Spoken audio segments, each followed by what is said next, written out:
제2차 세계대전을 일으킨 장본인이었던 독일은 전쟁이 끝난 후에 비참할 만큼 폐허가 되었습니다.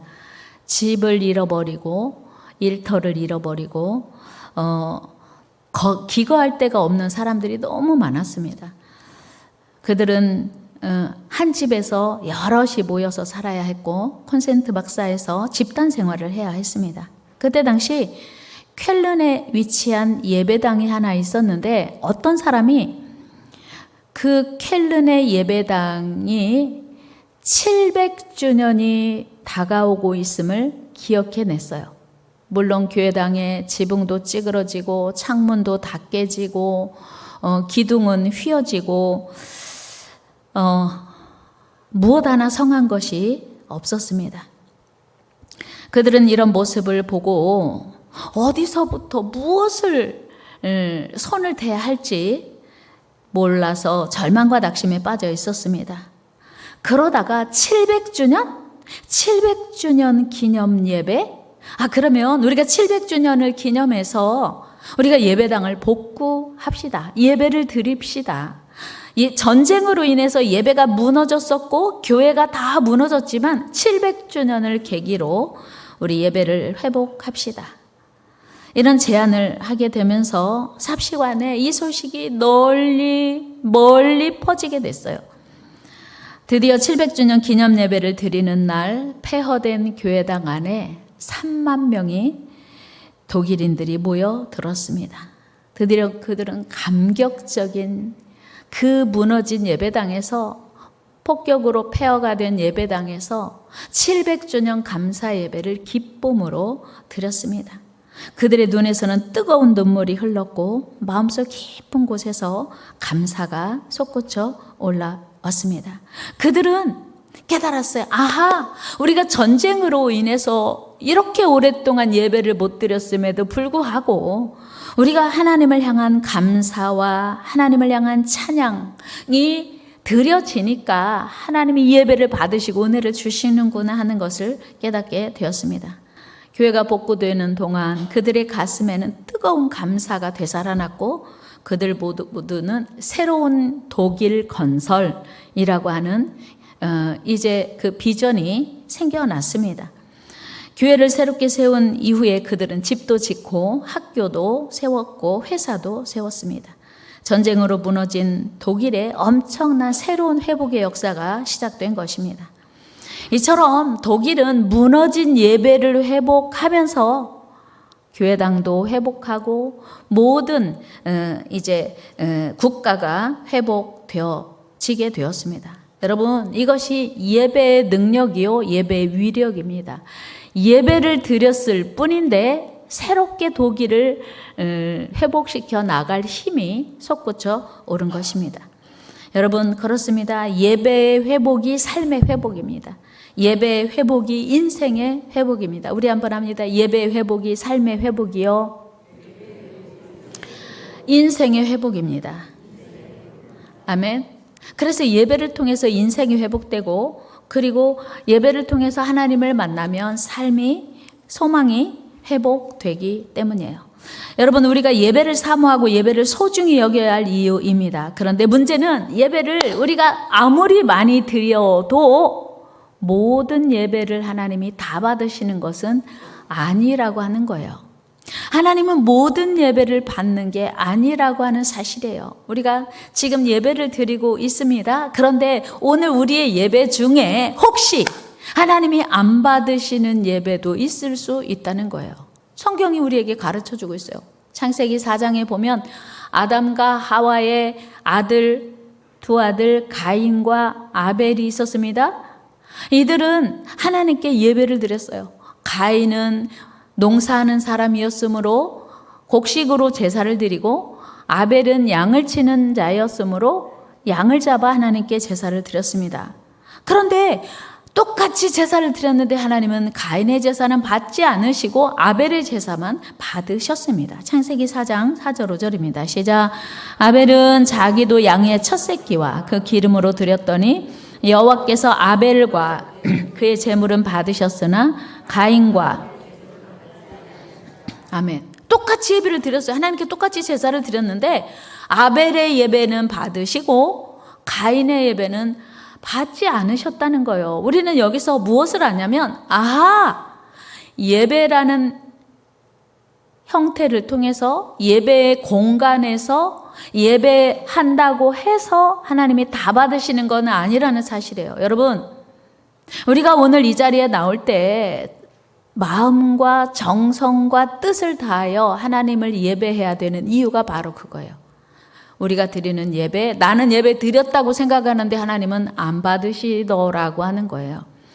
그런데 똑같이 예배를 드렸는데 자기 예배가 연락되지 않는 것을 아는 가인이 마음에 분노가 치밀었어요. 우리 창세기 4장 8절 말씀 읽어요. 시작. 가인이 그의 아우 아벨에게 말하고 그들이 들에 있을 때 가인이 그의 아우 아벨을 쳐 죽이니라. 아멘. 여러분, 마음에 분노가 일어날 때 있어요. 그 분노를 내버려 두면 안 돼요.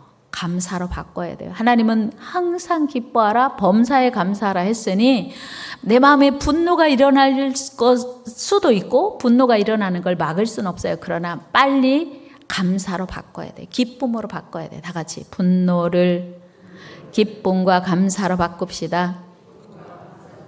그렇지 않으면요, 이렇게 가인처럼 말도 안 되는 인류 최초의 살인자가 됐어요. 그것도 남을 해친 게 아니라 자기 동생을 해친 것입니다. 그래서 오늘 우리는 하나님이 받으시는 예배를 드려야 하고요.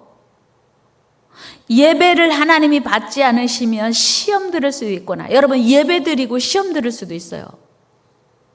예배 드리고 은혜 받기도 하지만 예배 드리고 시험 들을 수도 있음을 우리는 기억해야 돼요.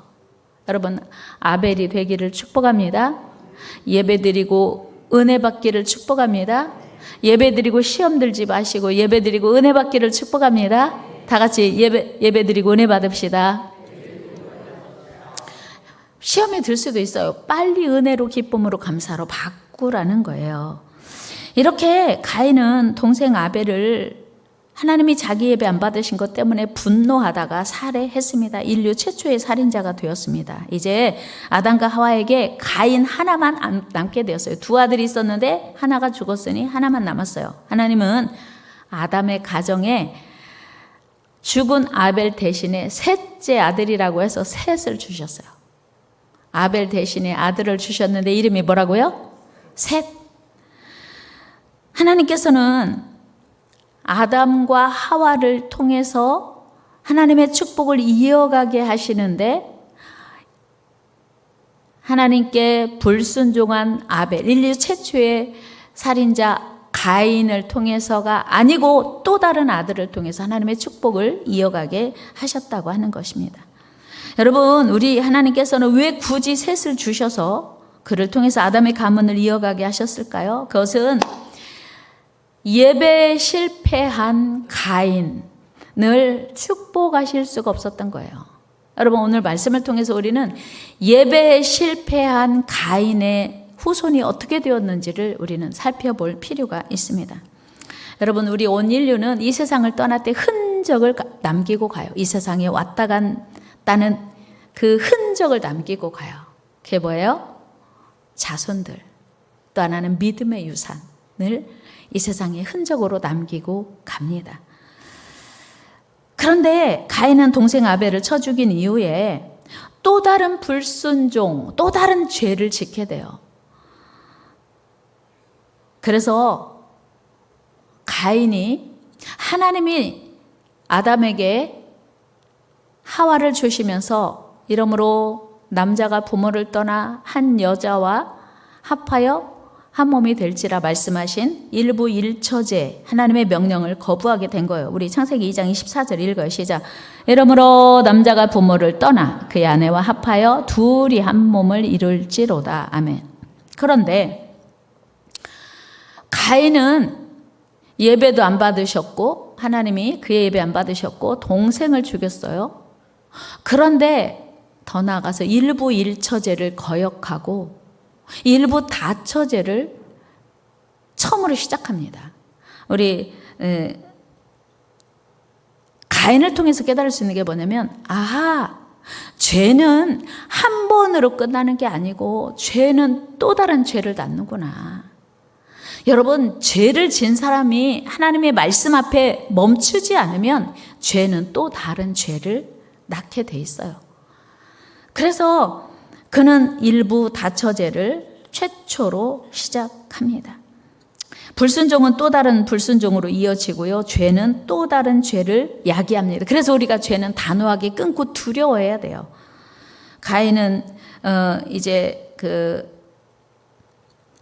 두 아내를 취하게 되는데요. 신기하게도 가인의 후손인 라멕이 또 두 아내를 취하고 살인자가 돼요. 죄의 대물림이에요. 그렇습니다. 사실 가인의 후손들은 하나님 없는 도시를 건설했고 악기를 개발하고 각종 기계와 무기를 제작했습니다. 세속 문명을 화려하게 발전시켜 나갔습니다. 그러나 셋은 후손들과 함께 농사와 목축을 하면서도 하나님과 관계 회복에 힘썼다는 거예요. 그래서 우리가 세상에서 출세하는 거 필요해요. 성공하는 거 필요합니다. 여러분들의 가문이 세상에서 성공하고 출세하시기를 축복합니다. 그러나 하나님과 단절된 성공, 축복, 이것은 멸망으로 가는 지름길이라는 거예요. 그래서 세상에서 좀 부족해도 하나님께 예배하고 하나님과 관계가 중요한 것이 이 때문이에요. 이처럼 믿음의 가문을 이어가는 아벨의 후손, 즉 셋의 후손 중에는 에녹이 있습니다. 에녹이 누구입니까? 에녹은요, 하나님과 300년을 동행한 사람이에요. 우리 5장 21절 22절 읽어요. 시작. 에녹은 65세에 무드셀라를 낳았고 무드셀라를 낳은 후 300년을 하나님과 동행하며 자녀들을 낳았으며. 아멘. 여러분도 그렇게 되기를 축복합니다.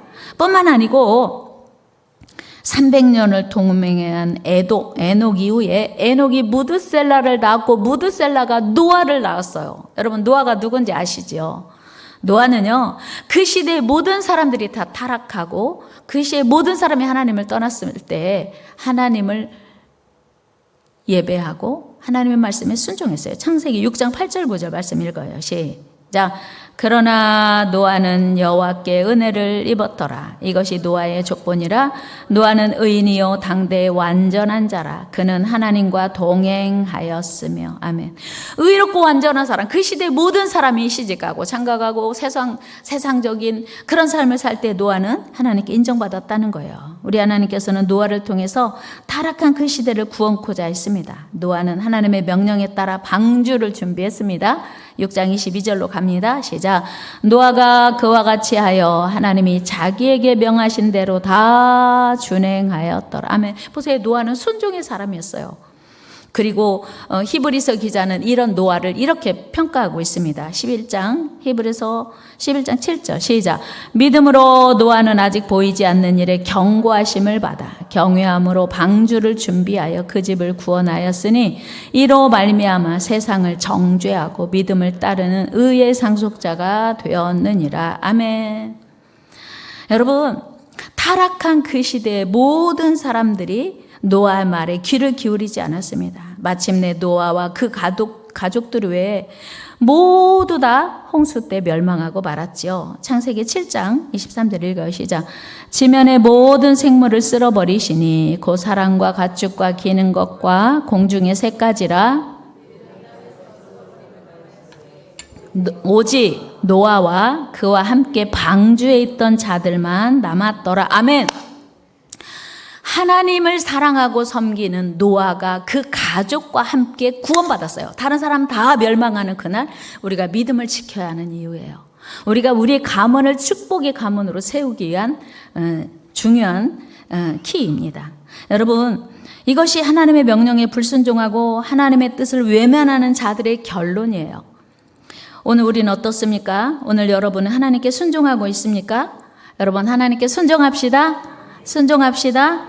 이것이 믿음의 사람, 예배의 사람, 셋을 통해서, 셋의 후손을 통해서 위대한 하나님의 역사, 하나님의 축복이 진행되고 이어지고 있다는 사실이에요. 역대상 1장 1절에서 4절 말씀 같이 한번 읽어요. 시작.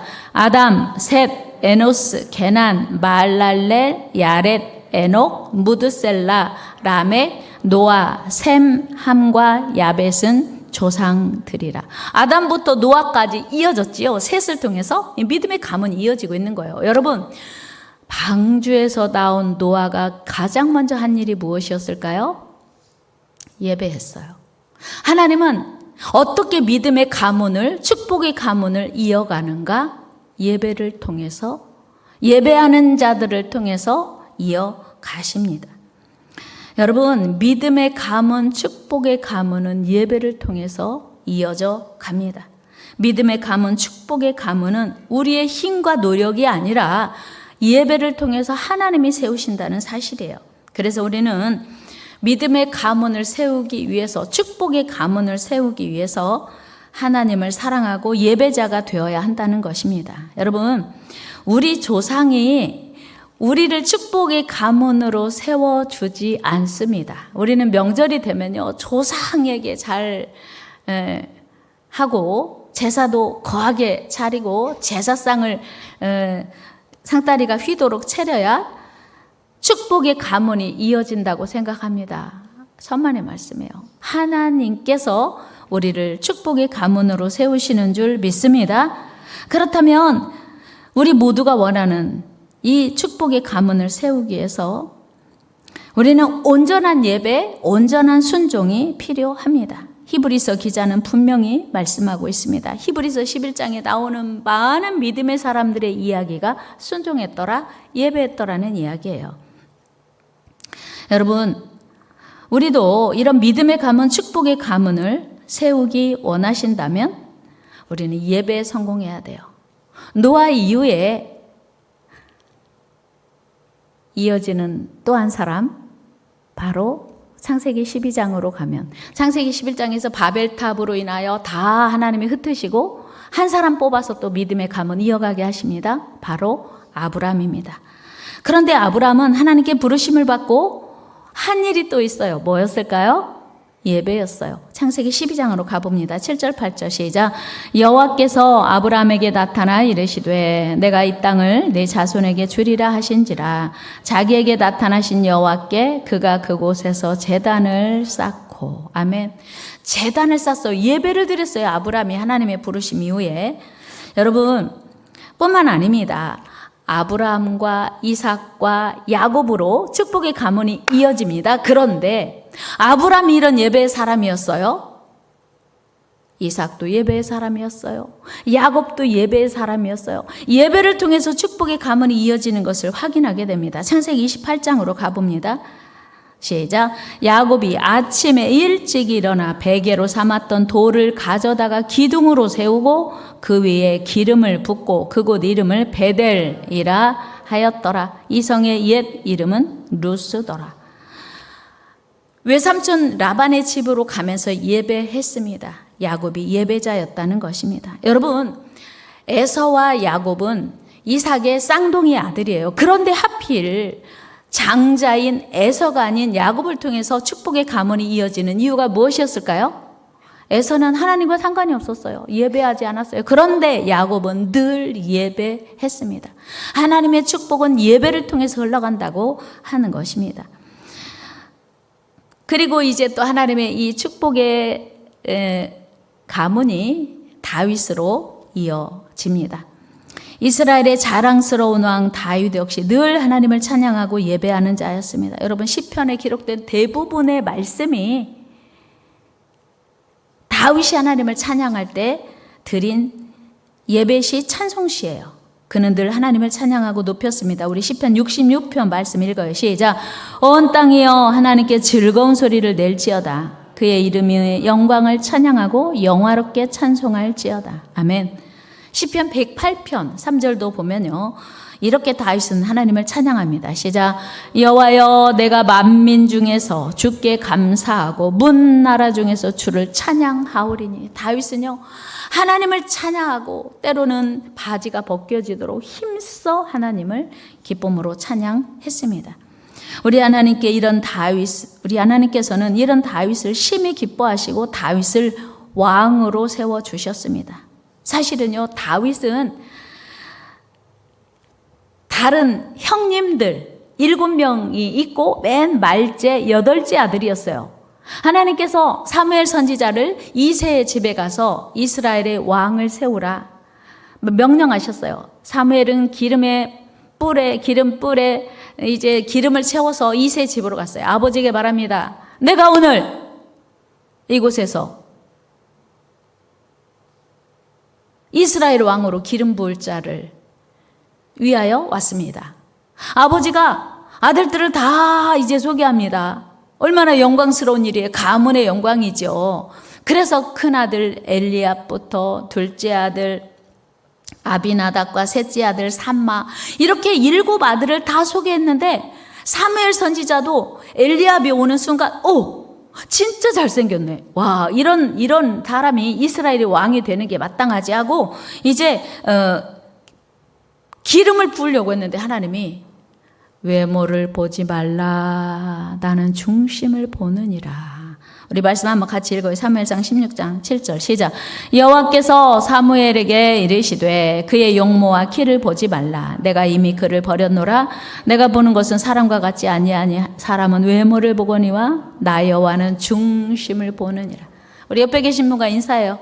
눈 크게 뜨고 중심 보시는 하나님께 예배 잘 드립시다. 하나님은요 중심을 보시거든요. 사람은 외모를 봐요. 그런데 하나님은 중심을 보셔요. 그래서 7명의 아들이 다 지나갔는데 하나님이 아니래요.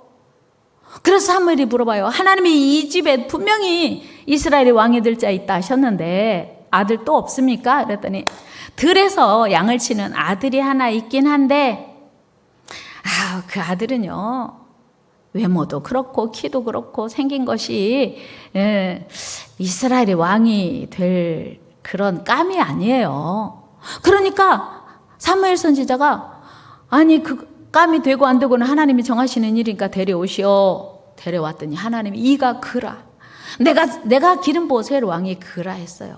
하나님이 왜 8 아들 중에 하필 다윗에게 이스라엘 왕으로 기름 부으라고 했을까요? 다윗은 예배자였거든요. 하나님을 전심으로 찬양하고 기뻐하고 하나님만 높이는 자였거든요.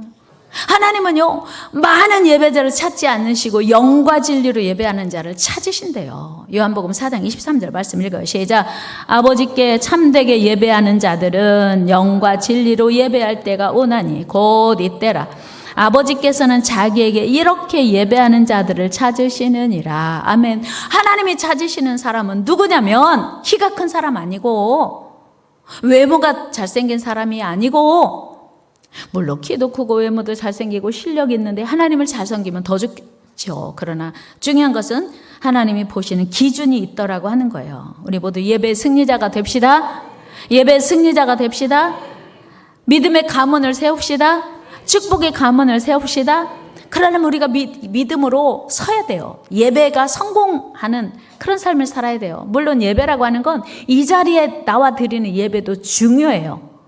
왔다 감으로 나 예배 드렸어가 아니라는 사실을 가인이 우리에게 가르쳐주고 있어요. 그러나 우리의 예배는 여기 와서 드리는 예배로 끝나면 안 되고요. 삶의 예배. 저 사람은 누가 봐도 하나님의 사람이야. 하나님을 사랑하는 사람이야 라고 증언할 수 있는 삶을 사는 게 또 필요하고 중요합니다. 하나님은 그런 사람을 통해서 믿음의 가문, 축복의 가문을 세우십니다. 여러분, 전도가 뭐예요? 하나님은 오늘도 예배하는 자를 찾으신대요. 예배하는 자를 기뻐하신대요. 예배하는 자를 축복하신대요. 예배하는 자를 대대로 하나님께서 가문을 복주신다고 하는데 전도가 뭐예요? 전도란 하나님께 예배하지 않는 자를 초청해서 인도해서 하나님께 예배하는 자로 만드는 게 전도예요. 하나님이 전도를 얼마나 기뻐하시겠어요? 하나님은 예배하는 자를 찾으시는데 하나님께 예배하지 못하는 불신자들을 전도해서 예배하게 만드는 것, 이것이 하나님이 최고로 기뻐하시는 일이에요. 이 일에 우리 모두 아름답게 쓰임받고 대대로 믿음의 가문, 축복의 가문을 세워가시기를 주의 이름으로 축복합니다.